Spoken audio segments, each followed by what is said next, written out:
All right, let's go into takeaways. Three takeaways for UNC with their win over Wake Forest, 58-55. Let's go right into it with Shaun on the defense. Yeah, I mean, like I said, with Gimmel going out, you had Power step up, you had Storm Duck come in making big plays, and this is what he said, like 8 snaps when he initially came in. He hadn't had a whole lot of snaps coming in, but I mean, they've been high on Storm for a while, but with defense, again, they stepped up and made plays. Same thing in the Miami game. They at the end of the game, they made the plays that needed to be made. Hats off to the D coordinator as well. He made some pretty good calls. He blitzed. I think it was the last possession Wake Forest had. He had a couple man blitzes. They got home, and then on I think the third down, they kind of sat back and covered two, which was a smart call for me.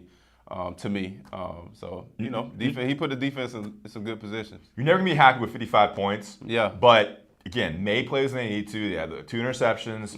They held them to no points for a very large stretch in the third and fourth quarter. And then on that last drive, they had the third down and the fourth down. They had some good coverage there. They made some plays. So, you can bash the defense all you want throughout the game because they couldn't stop Sam Hartman and Wake Forest, but when they needed to, a game, that's what football's about, making plays when you need to get the win. That's right. All right, number 2 takeaway is the offense and the run game.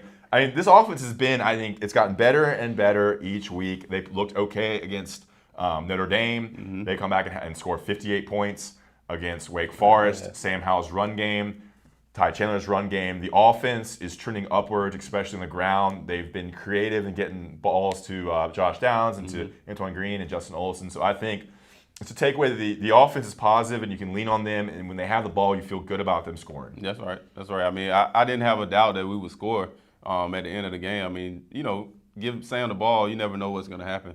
And we had some guys stepping up, and Ty Chandler and Antoine Green, towards the end of the game to make those big plays too. So, Yeah, and I remember early in the season when doing the show, we talked about the lack of run game. Or identity, period. Yeah, I thought they really tried to establish it early in this game. Maybe didn't get as many yards in the first quarter, second quarter, but that wore them down, and kudos to the offensive lines we talked about. And to Ty Chandler had a career game, 4 touchdowns, over 200 yards. And our third takeaway, we'll make this the what you mean takeaway. Well, John, you got something?